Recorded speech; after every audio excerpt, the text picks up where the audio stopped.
4th, 2023. The time is 3:34 p.m. I am now calling the Joint Budget and Finance Committee meeting and Committee of the Whole meeting to order. Councilors, have you had a chance to look at the minutes from the last meeting? Yes. Is there a motion for approval? Second. All in favor say aye. Aye. The minutes from the last meeting have passed. Now we move on to consideration of the consent agenda. Councilors, do you have any items you'd like to place on consent? Councilor Abbott. We're both looking at each other. Okay, let me try this list. 5, 6, 7, 8, 9, 10, 12, 14, 16, 17, 18, 19, 20, and 22 for consent. And everything else with the speaker, which only leaves 5 others. Okay. Councilor, if you don't mind, I would like to hear item number 14, if that's okay. Oh, that's great. That's fine. So let's go through it. It's item number 5 on page 1, items 6 and 7 on page 2, items 8 and 9 on page 3, items 10 and 12 on page 4, skip over to page 6, items 16 and 17 on page 6, items 18, 19, and 20 on page 7, and item 22 on page 8. Move the items. Second. All in favor say aye. Aye. The consent agenda has passed. So if your item was placed on consent, you can go home and enjoy this beautiful day. The first item is item number 4. Chief, you want to bring up Amelia for this item? I'll read it. You know, this is the only committee where we have to read the items. Good job. No, it's fine. It's fine. A Good Jobs Challenge grant sub-receipt agreement with the Central 6 Development Council Region 4 Incorporated from a grant received by the city from the U.S. Department of Commerce Economic Development Administration to carry out workforce development activities under which the Central 6 will serve as members of the Worker Success Roundtable, contributing to the co-design of programming and training that is responsive to the needs of industry and job seeker, alongside other training providers, and will recruit, train, and support job seekers for an amount not to exceed $2,813,779 for a term ending on or before September 30th, 2025. Move the item. Second.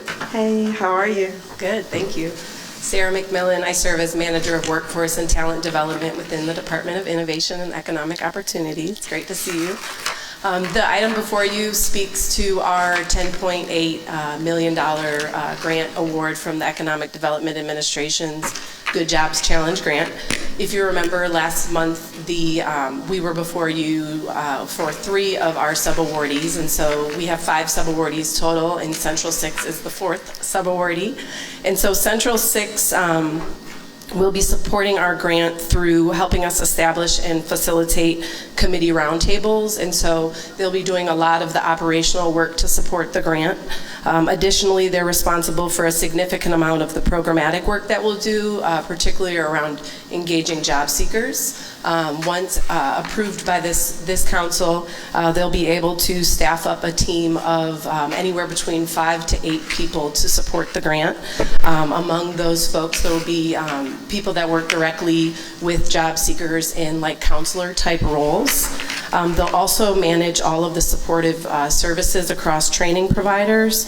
So think about all of the wraparound services, as well as administering financial scholarships directly to individuals so that they can pursue training and educational opportunities.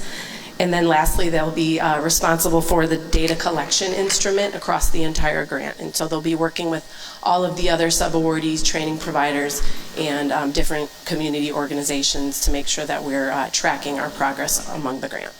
Okay, thank you. Madam President, do you have any questions? Yes, I do. Thank you for bringing this item to our attention. I know we've had very good success with these economic development grants in the past, and it's, what is it called? Good Jobs Challenge. I just had one question. The other one we've received, or is this the same as the one that had the healthcare component? Same one. That's all I wanted to know, if that was the same one. Thank you. Thank you, Councilor Abbott. Yes, I have a couple of questions. So we approved three of these sub-recipients/awardees last week. So we're doing this one, I mean, two weeks ago. We're doing this one now, so we have one more coming, right? Yes. Okay, so how is the work divided up? Is it by sector that they're serving, or I'm sure you probably told us that answer, but I don't remember. This is a good exercise for me too, because it was over a year ago that we wrote this thing. So I welcome all of these questions because it's good practice. But yes, the industry that we're focused on is healthcare broadly. Now we understand there will be some like community health work as well as health tech, but mostly it will be all around healthcare jobs. And so to answer your question around like how the work will be divided up among the sub-awardees, each of them will have different roles, but Central 6 is like kind of sits in the middle as our main programming partner. And so a lot of the work that they'll be doing will be in working with other training providers as well as working directly with job seekers. So they will actually house like career coaches at their organization, and so they'll meet with job seekers and then help to place them within different training programs throughout kind of the scope of what we design. So the job seekers will come, and will the job seekers need to know what kind of job they're looking for, or will the coaches help them figure out what they would be good at or what their interests were? I think it'll be a mix of both. There is a portion of this grant that focuses on incumbent workers, so we recognize that some folks that are in our programs will be already working in the healthcare space and perhaps looking to grow within that space. But ultimately, hopefully, the coaches will be trained to be able to say, like, okay, you want to work in healthcare, but you don't care for blood. Probably not great to train you to be a phlebotomist. But perhaps some sort of other kind of physical yes, therapist. Exactly. Yeah, no blood. Right, exactly. But yeah, that was the design, is that we're placing people into roles where they can be successful. Okay, and if they come in and want to be a carpenter, you're going to send them somewhere else. Yes, we have plenty of partners that do that work. Well, they'll need the health care. Yeah. So, okay, thank you. That was all my questions. Okay, I do have a question. If you could just refresh my memory. Where is this occurring? Is this virtual, or is it at the organization's home site? How's this being done? With this organization particularly, a lot of it will be probably housed at their site, but just understanding different programs, some of them will be virtual. Some of like a portion of what we're doing during the Good Jobs Challenge is like digital certificates, so that is like something that someone might be able to do at their house or at a library, at another job site. But so I would imagine it'd be kind of hybrid, a little bit of a mixture of both. Okay. That's it. That's my only question. Councilors, do you have any more questions? No. Okay. Well, there's been a motion and a second. All in favor say aye. Aye. Item number 4 passes. Thank you. Thank you. Next item is item number 11, an ordinance to amend the Neighborhood Allocations Fund budget for the fiscal year ending June 30th, 2023 by transferring $490 from Roebuck Neighborhood Association and appropriating $490 to Department of Transportation, R&M Infrastructure, Street and Traffic Signs, i.e. speed cushions for traffic calming efforts. Move the item. Second. Chief? No. I'm here to answer any questions. Councilor Abbott? Yeah, I have a question. Okay, so this is a neighborhood association that's allocating money for speed cushions, and that seems super inexpensive. So, Is this a new kind of speed cushion that we found that's much less expensive than the old speed cushions? no, ma'am. So, Madam Chair, to answer Councilor Abbott's question, If you recall, when we did the street calming effort, we allowed neighborhoods to match the funding that we have in the Department of Transportation. So the item that's before you is just the matching funds that we're matching with BDOT. So the total cost for all 4 speed cushions will be about $1,000. Okay, well, that's a lot less than I recall them being in the beginning, so maybe we're getting a discount now. Well, we are buying them in a lot of bulk, so it more than likely is a So when we buy these, because, you know, we have a lot in my own neighborhood that we need. In fact, I watched a guy passing another one on a little narrow 20-foot wide street the other day, and I thought, gosh, we need those speed cushions. But, so as soon as the neighborhood has voted the money and it's gotten to BDOT, then they will go ahead and install, and does BDOT install them, or Yes. does Public Works install them? BDOT installs all the speed cushions. Oh, okay. Okay, well, I think that's all my questions. I just kind of want to know how the process works, because people are chomping at the bits for somebody to control the speeding, and they know the police aren't going to be there to control, you know. So if you just send me that particular address, we'll have somebody investigate it. But I did send the council a note, probably I think like 2 weeks ago, about how the ordering was going along with all the speed cushions. I can forward that to you just to let you know how the process works on trying to get that list completed. Okay. That would be helpful, because I will be the first to admit that with the volume of email we get, sometimes I miss things. No worries. And I'll ask about them, and people say, well, we sent that to you. And, well, you might have, but I might have skipped over it thinking it was that guy that wanted to sell me some brick. Yeah, you can just send it to me or Camila Gray Lewis. That'd be fine. Okay, thank you. Thank you, Madam Chairman. Yes, Madam President, do you have any questions? Yes, thank you, Madam Chair. I did have a question, and I'm glad that Councilor Abbott asked this question. I want to be sure I understand this process, because I did have a neighborhood to ask me, and in the email it was referred to that there was some matching of funds, and so if a quote was like for $1,000, does that mean that's twice? That's half of what we would be? That is correct.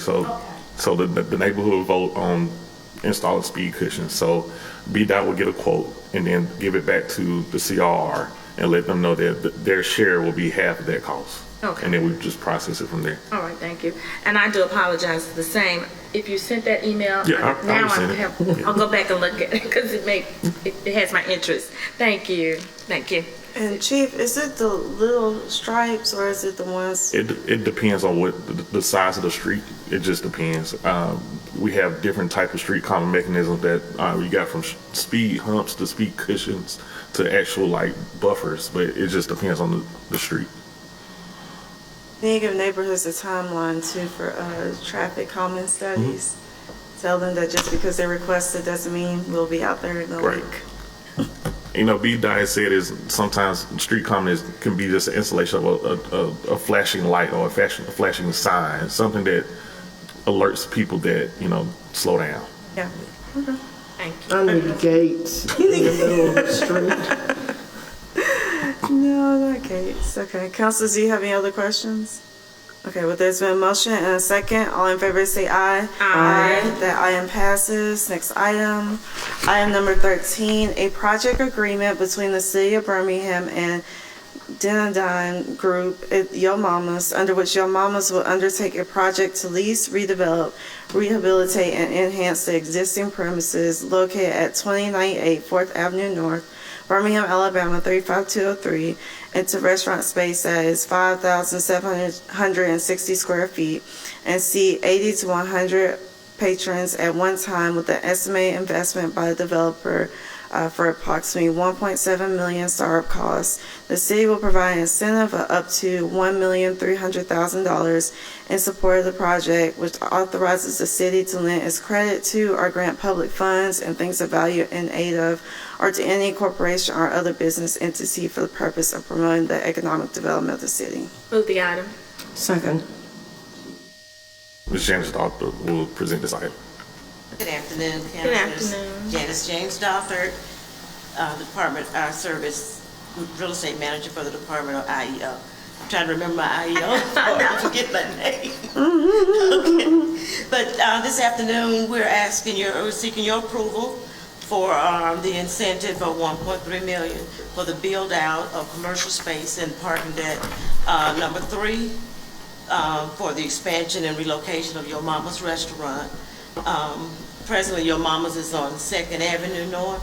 They're in a very small space, and this will allow them to be able to serve almost triple what they're serving now. We looked at, and they will also be able to provide a whole lot more parking for their patrons. As to right now, they're having to just basically find parking on the street, and in the parking deck, there will be parking, easily be able to park in the parking deck.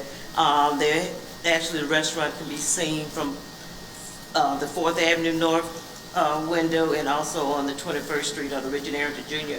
Boulevard side, because the location is on the corner that's diagonal across from the YMCA. Yeah, I know where that is.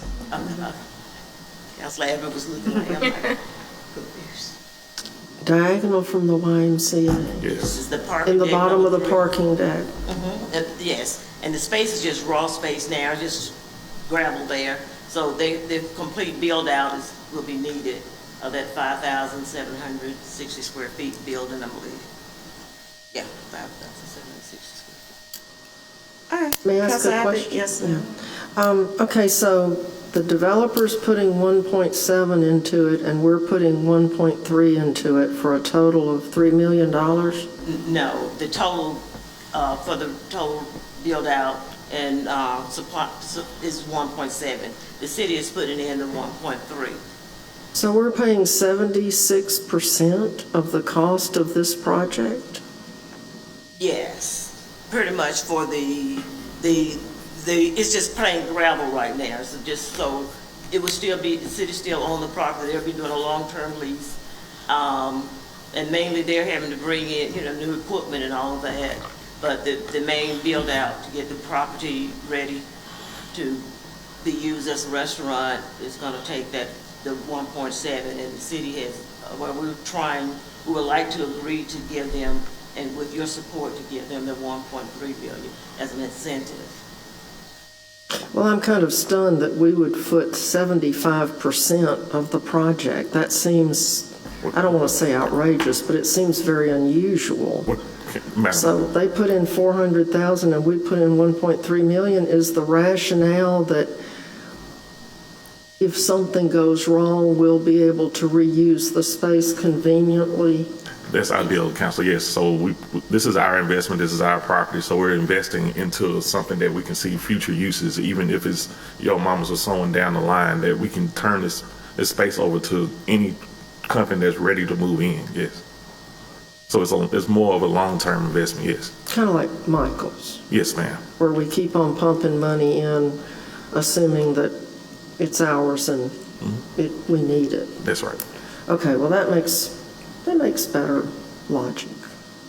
Thank you. Yes. Thank you, ma'am. Yes, for future growth for the city, we can always have that building available. Yeah, because we know they're going to be successful because they're successful where they are now, Yes. and they're only moving a few blocks. Yes, that's So, correct. and with better parking, because parking downtown is always a nightmare. And we're kind of trying to reimagine a lot of our spaces that we have in that particular realm, because our parking decks we're kind of trying to promote more of our parking decks because we're kind of limited on parking anyway, and try and push people to use our parking decks to move around downtown. So when you have those unused spaces, why not just put more into it so people will recognize what we have? I don't know, Chief, because the one across from my office be packed. Okay, cool. So I know people That's are a good using that thing. parking deck. That's why we're able to make this payment, because that's how the funding is arranged with our management agreement with BPA. So we're not using any general fund money. We're using proceeds from the BPA. Madam President? Yes, I did just want to ask, with the current capacity of the current location, I know as you said it's small and it's always so full and it's always such a difficulty getting in there sometimes, so I'm excited to see this expansion. But I want to know, do we know any idea what the capacity will grow to or what the seating might be once we're in this location? And the only reason I'm asking that is to kind of think of what that economic development or that profit might be returned back to the city. Okay, they're saying that they would probably be able to see anywhere between 80 to 90 patrons at a time. Okay. And also, there will be open longer hours Okay. now. All right. Thank you very much. Thank you. Are we, I'm trying to see how I ask this. Is this something we're going to help other restaurants do, or is it just this particular restaurant? Because I think, isn't it Eugene's going to the parking deck? It's somebody going to another parking deck. Not that I know of. This is the only one that we've kind of tried to help manage and negotiate the terms of the lease with BPA and Your Mama's. Okay, I thought it was another restaurant. Huh? They're in the BJCC part. Yeah. I could have sworn it was another, never mind. I thought it was another restaurant in addition to Your Mama's that was going in the parking deck, but I'll figure it out. Okay. Councilors, do you have any other questions? No. Okay. Well, there's been a motion and a second. All in favor say aye. Aye. That item passes. Thank you. Item number 14, a resolution authorizing the mayor to submit to U.S. Department of Housing and Urban Development on or before May 15, 2023, the city's final action plan 1 year use of funds submissions for the period July 1st, 2023 to June 30th, 2024, in accordance with the consolidated formula allocation budget authorized herein, and further authorizing the city's authorized official to enter into necessary agreements under which the Community Development Block Grant Program, Home Investment Partnership Program, Housing and Urban Development Emergency Solutions Grant Program, and Housing Opportunities for Persons with AIDS Program to acquire services as authorized herein. That's it. Move the item. Second. Hi, Captain. Good afternoon. I'm Wendy Hicks, and I serve as Deputy Director in Community Development. The item before you is the City of Birmingham 1 year use of HUD funds for the upcoming program year, starting July 1st, 2023, ending June 30th, 2024. These funds, we had 74 applicants, and we approved 45. How did we determine the amount of money that was allocated to each organization? So each applicant was scored on our matrix score, and so we had a team of reviewers to review those applications.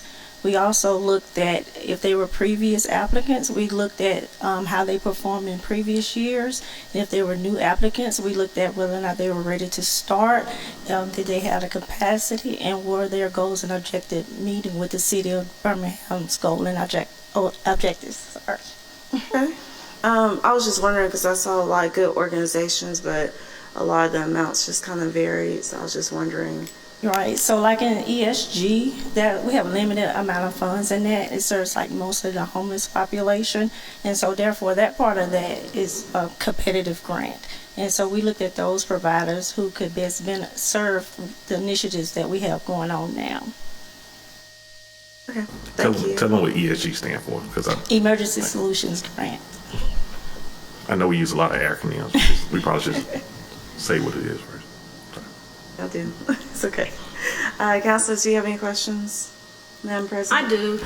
Now you said you had 74 applicants. Yes. 45 were granted. So these 45, the money will be distributed among these entities that are listed here, correct? Yes. So did you look at each individual application to say, well, so much goes for ESG, so much goes for this? Is that how you? So how it's determined is HUD award us with CDBG funds, ESG funds, and home and hot. So it's 4 different plots. And so we look at each applicant is applying to each one of those different plots according to their statement of work or what they plan to do. And so within that, if somebody applied for CDBG and we thought that they better fit in ESG, we would move them over there, or we would divide them amongst the 2 programs. So ACE Alabama is our primary agency for the HOPWA funds, and the rest of them we divide throughout. Okay. And because I'm just going back to my experience on a board for a nonprofit that worked with the homeless. And is it possible then they could do ESG and then they might fit under one of these other Yes. agencies as well to get the money they're requesting? Okay. Yes. All right, thank you. That clears that up for me because I wasn't sure if it was just these 4 entities or we're really helping 45 different opportunities that help 45 different individuals. Yes. All right, thank you. Deep in the packet, but you can Get it find on it. there. It's deep. Councilor Abbott, do you have any questions? Yeah, I only found step by step, and then I got lost, so. How many entities did you say applied, and how many were granted funds? 74 applied and 45 was granted awards. Okay, thank you. And can Proposed we, awards. I mean, is it in here somewhere, all the ones that? Council, yeah, it's deep in there, but then Ms. Camila Gray Lewis just sent the committee an email that outlines this and what was funded and what was not funded. So Okay. she kind of lifted it up so you can see it. Okay. That's why we love her. Well, I'm good with it. I remember all the controversies in the past because the council always missed all the hearings and then wanted to know how the heck Yeah. these people were, we're beyond that, but I was having trouble drilling down in here and finding it. When I got to the end of step by step, there was nothing else attached, and I went like, I know there's lots more. So, okay, well, that's great. Thanks to Camila. Yeah, some of them are like One Roof, Build Up, TDC, Girls Inc. There's some really good organizations in there. And we know, I mean, I wish that there was more and more money for homeless solutions because, the woods up there on Red Mountain below the top of the mountain are just full of people living in tents and dragging all kinds of stuff into the woods. And when you walk the Vulcan Trail, it's a little bit creepy, Chaz. I'm writing it down. Yeah, because when people come out of the bushes, it frightens walkers and the people in the neighborhood when they know people are lurking in the woods. It's just, so we need more help with the issue. I can't wait to hear who won the bid for the tiny pallets. I can't wait. Thank you. Okay, thank you. I've been trying to think of their name. And that's shame on me because I interned for them. AIDS Outreach. They provide legal services and wraparound services downtown. They're right near the train tracks. I cannot remember. Did they? Legal aid? No, it's not legal aid. I was trying to figure out if they had applied since there's a category for AIDS because that's what they do is give counseling to people with HIV and AIDS. So AIDS Alabama did apply for That's what it is, AIDS Alabama. Yes. Okay, did they get awarded? Yes. Okay, I was just making sure. And then it's more of a request to Chief and really to talk to the other committee members about. I would love to see when the budget process comes, we have like a list of all the organizations that get funding like this. Because there's always this narrative that we're not giving nonprofits any money, or really we're giving a lot of our favorite organizations thousands of dollars. But if you just look in the budget book, it looks like we're not giving a lot. So Yeah, Council, it does get lost in our budget presentation, but we do include it in the budget manual, in the budget packet when we present it to Council, because this same sheet is in the operating book. Gotcha. So it's the same sheet. Okay. It's in the back, so it kind of gets lost in the. okay.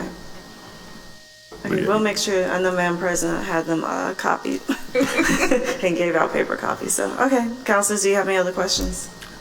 Okay, well, there's been a motion and a second. All in favor, say aye. Aye. The aye passes. Thank you. Thank you. Next item number 15, a resolution authorizing the mayor to expend funds in an amount not to exceed $546.98 for the purchase of a no trespassing sign to be placed on the corner of 12th Street and 2nd Court, and said funds to come from the Rising West Princeton Neighborhood Association funds. Move the item. Second. Chief, or probably Alice? Yeah, well, if any questions I can answer. Council Abbott? Why are we putting a no trespassing sign on a street corner? Stay out of my neighborhood or? No, Councilor. So This was a request from the West Princeton Neighborhood Association. They wanted to put it's a no loitering sign that's on the corner of 12th Street and 2nd Court is where their welcome sign is for the neighborhood. Said a lot of people are just loitering around there, and they just want to put a sign to get people to not hang around there. So it's not a no trespassing sign, it's a no loitering? It's more of a no loitering, I cannot say that word, loitering sign. So after you put up the sign, who enforces the no loitering? Who enforces the no? Birmingham Police Department, yes. The police department. I guess so then it will be by complaint like everything, but at least they have a leg to stand on. Yes, because I think it was in your attachment, it had the actual sign with the ordinance on it about loitering. So that helps us enforce it. Okay, I was just curious because I just envisioned this big no trespassing sign in a neighborhood, but no loitering makes a little more sense. Thank you.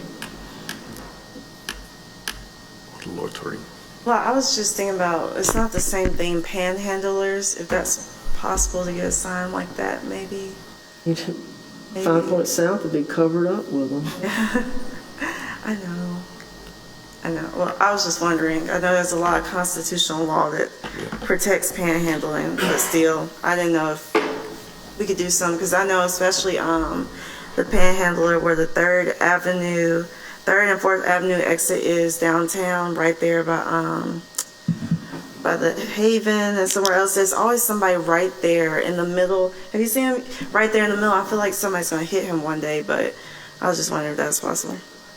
Yeah, it's the exit ramp. It's the one where you get off, like you're coming from the east side, going that way, or you're going onto the ramp coming from downtown, going to like Mountain Brook, Homewood. There's always somebody like right there.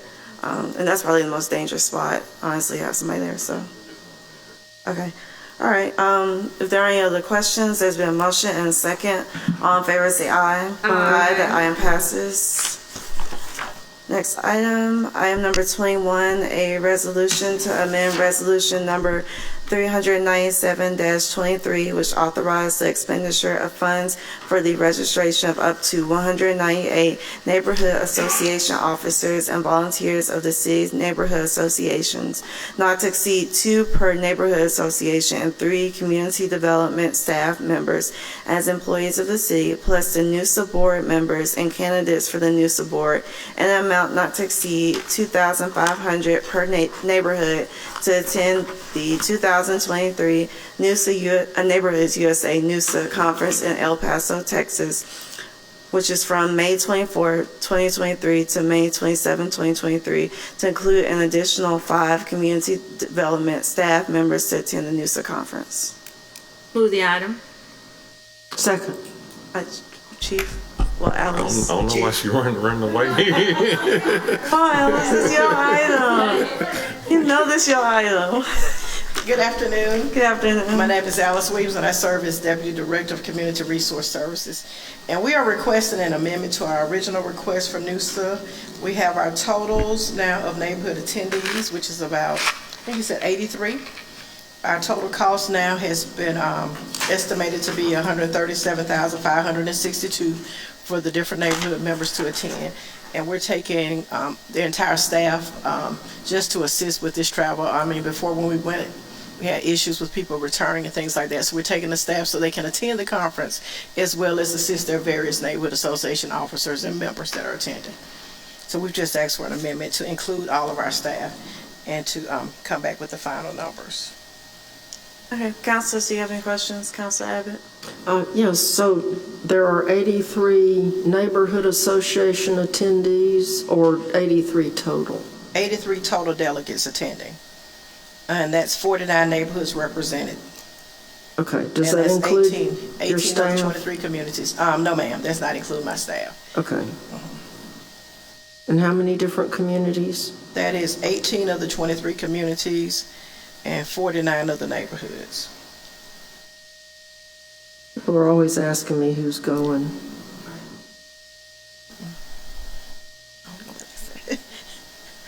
Okay. Huh? We want to know what neighborhood. Sure, why not? I don't have on my glasses. Sorry. I don't have on my glasses. Thomas would have to come read this list because this print is very small, so I can't. Yes, I apologize. Chaz can read it. And Oh, yeah, Chaz Chaz, let me pass he has it to young Chaz. eyes. I'm sorry, Chief Mitchell. Chief Mitchell, I'm sorry.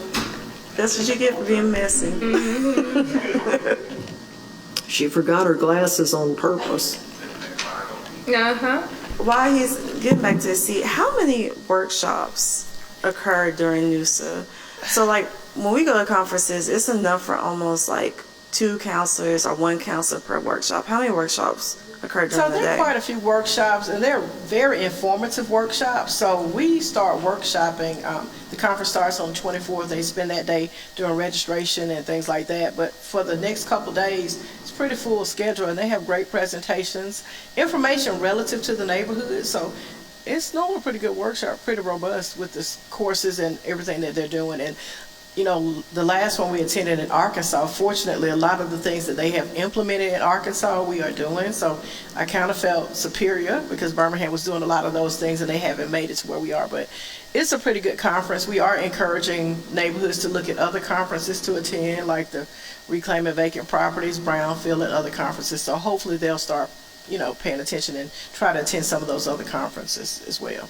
Yeah, Reclaiming Vacant Properties is really good. Like I'm revisiting some of the information that we learned to see if it could help my district. Yeah. Yeah, I and agree. brownfields, those are good conferences because a lot of neighborhoods are in the center of brownfields, so that will be helpful too. So we are encouraging it, but they've been attending this one for so long, so it's kind of hard to shift into that direction. But we're trying our best to encourage that. Well, I believe in them. Okay, Chief, it's time. Yeah, go ahead, Chief. All right. Bellevue Heights, Druid Hills, Fairview, that's my neighborhood. Green Acres, Kingston, South Woodlawn, Ensley, Oak Ridge, Sherman Heights, Tuxedo, Wylam, East Brownville, Graceville Heights, Industrial Center, Tarpley City, Asipco, Collegeville, Hooper City, Kilo Springs, North Birmingham, Southeast Lake, Northeast Lake, North Titusville, Oxmoor Valley, Raleigh-Trevelick, South Titusville, Wyhoma, Woodland Park, Zion City, Central Pratt, North Pratt, Sandusky, Smithfield Estates, Thomas, Airport Highlands, Arlington West End, Brownsville, Bremerton Heights, Eco Highlands, Maple Grove, Oak Place, Rising West Princeton, Sun Valley, College Hills, East Lake, Indian Ridge, East Thomas, Graymont, and Jones Valley. And Woodlawn is up for a Neighborhood of the Year award, so they're doing a presentation, so we're excited about that. We hope they win. Yeah, they take lots of pictures. Yeah, they really have transformed, honestly. So, Madam President, well, are you done with your questions, Councilor? I'm sorry. I actually don't have any more questions, but I do have a comment, and that is that I think that this is a great idea because the CRRs or the CROs or whatever I can't remember what they are now, but you know, they used to really advise the neighborhood associations, number one, how to spend their money and how to get projects done that the neighborhoods wanted to do. There was a lot of knowledge that was transferred to the neighborhood associations, and that has been sort of lacking for a long time. So if your staff members go, then they can say, well, you remember that program at NUSA, you know, and they'll have the information to suggest to the neighborhood folks, this is a way that you can accomplish that. And so I think that sending the staff is a good idea. Ma'am. Aren't you smart? So thank you. And I do want to say, even with the spending, we've started, you know, I know one of your items earlier was the traffic calming, and that's one thing that I've been promoting since I've been in this position, to look at capital projects that benefit the entire neighborhood. So hopefully we'll keep pushing towards that trend. And we have been over the past few years. I know the pandemic aided with that. So hopefully this is an opportunity for my staff to learn some new things and also just try a different environment with them to see how other cities and municipalities operate. So with some of the same issues we have. Yes, Mr. McDaniels. I don't think this is going to be a fair question. Yes, Madam Chair. I heard Mrs. Williams say that the amendment would be the addition of 5 staffers, but the item as is listed on the agenda, the synopsis includes plus the NUSA board members and candidates for the NUSA board. That was in the original resolution, so that's through the neighborhood association. That's what the original resolution read. We just amended it to add our 5 additional staff people. So that was the original resolution. Yeah, y'all might want to revisit the original resolution, section 2, Okay. because it does not include that. You does?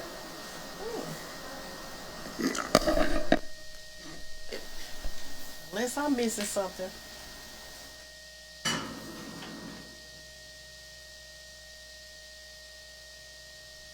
Oh, that's it.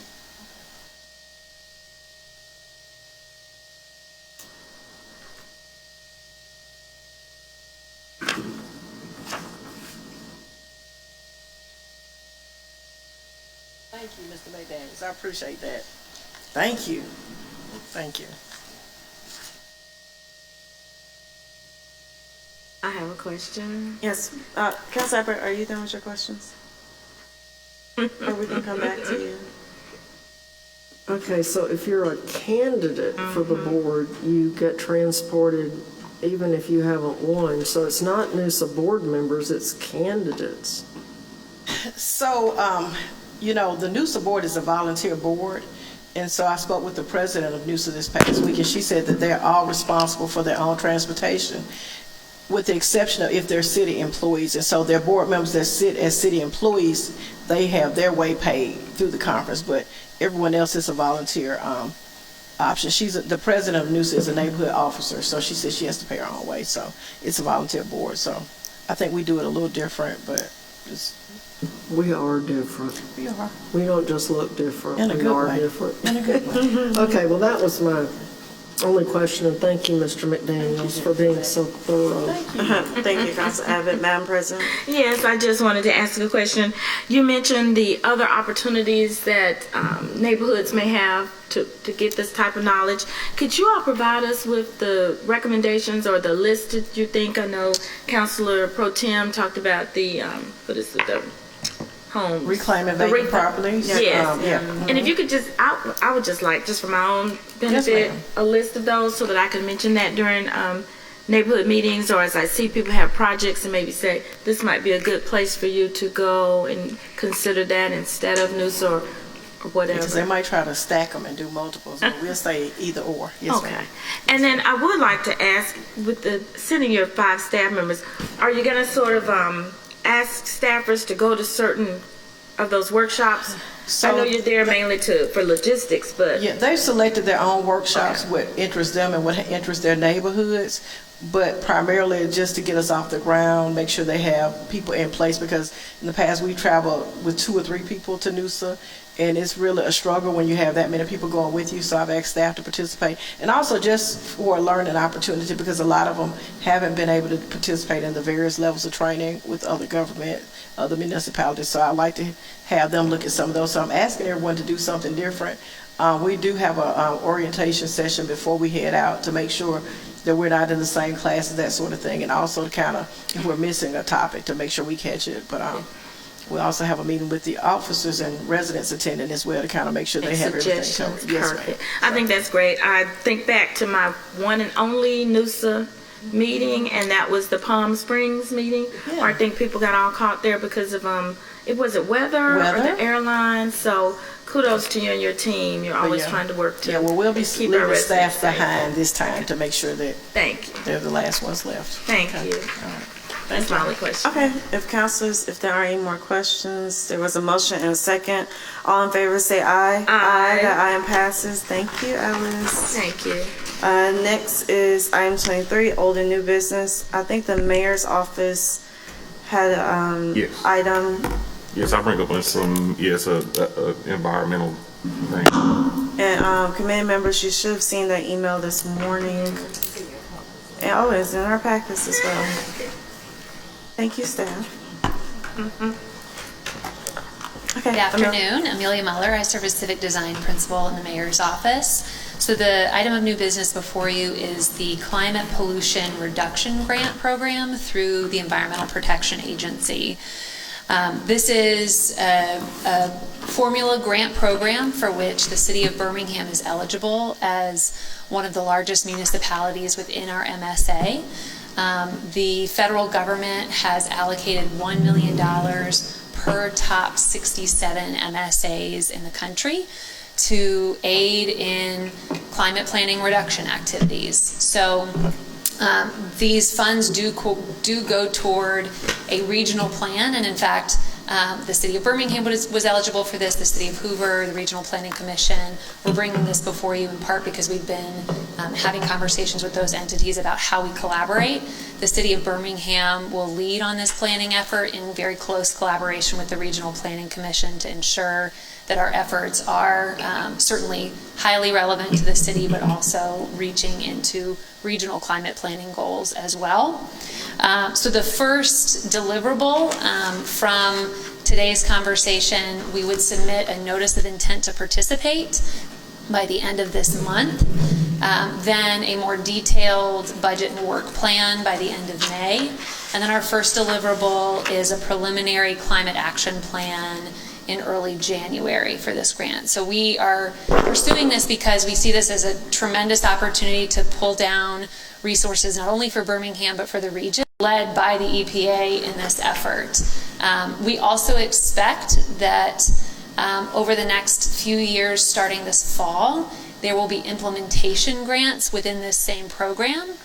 And so some of these initial plans that we put together will essentially be the basis for the implementation grants that we could go after. Hence why we're also quite interested in leading this effort as we think about some of the greatest climate pollution issues being located within our city limits, but certainly impacting our region more broadly. So the request before you is approval to submit a notice of intent to participate.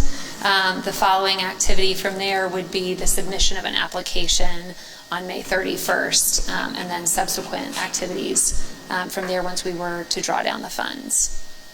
Okay, thank you. Councilors, do you have any questions, Madam President? Yes, just looking at this, I know you sent the information, and I guess I don't want to ask you because this might tip someone else's hand as to what they might want to try to go for this grant as well. But any thoughts? Just I know it says about managing gas emissions, providing more green spaces. Is that some of it, or? So the requirements are pretty broad, and I can read to you just sort of the overall priorities. Yes. So essentially it encourages eligible entities, of which the city would be one, to either revise existing climate plans or to create climate plans. So we don't currently have a climate plan as the City of Birmingham. We have elements of our comprehensive plan and our framework plans that very much touch on those priorities. Part of our Vision 2025 is inclusive of several climate goals. This is an opportunity for us to stitch those priorities together and also to fund significant community engagement around what the next decade of activities looks like. But it includes understanding and improving our data analysis around current emissions, so having a really clear snapshot around our current greenhouse gas emissions, adopting and implementing policies and programs that reduce greenhouse gas emissions, inclusive of a whole range of opportunities. To your point around green spaces, which are also called climate sinks, planting more trees that can absorb more carbon from the atmosphere could be part of that. It includes, working across jurisdictional lines to set shared goals, utilizing innovative technologies and practices, and overall working to build a clean energy economy. So also thinking about the workforce development components that come behind activities in this space, and overall adopting metrics that we're tracking on impact of climate pollution in disadvantaged communities. So this essentially lays out a framework for all of the activities we would and should be undertaking. It provides the resources to be able to do that and the incentive to link arms more closely with neighboring jurisdictions in that work. And this doesn't require any funding at this point? No, ma'am. There is no matching funds required from the city of Birmingham or any other jurisdiction. This is $1 million from the federal government, no strings attached. Well, strings, but no matching funds attached. Good news for that. Thank you. Thank you. Okay, Councilor Abbott. Excuse me, I was curious, on page 4, it talks about delivering cleaner air by reducing harmful air pollution in places where people are. So would that include plans of how to reduce particulates and things coming out of some of these plants that we have in Birmingham that spew stuff in the night when nobody can see it? Yes. So we would be able, I mean, $1 million really isn't very much money, but there's more tied to it if we get our foot in the door, right?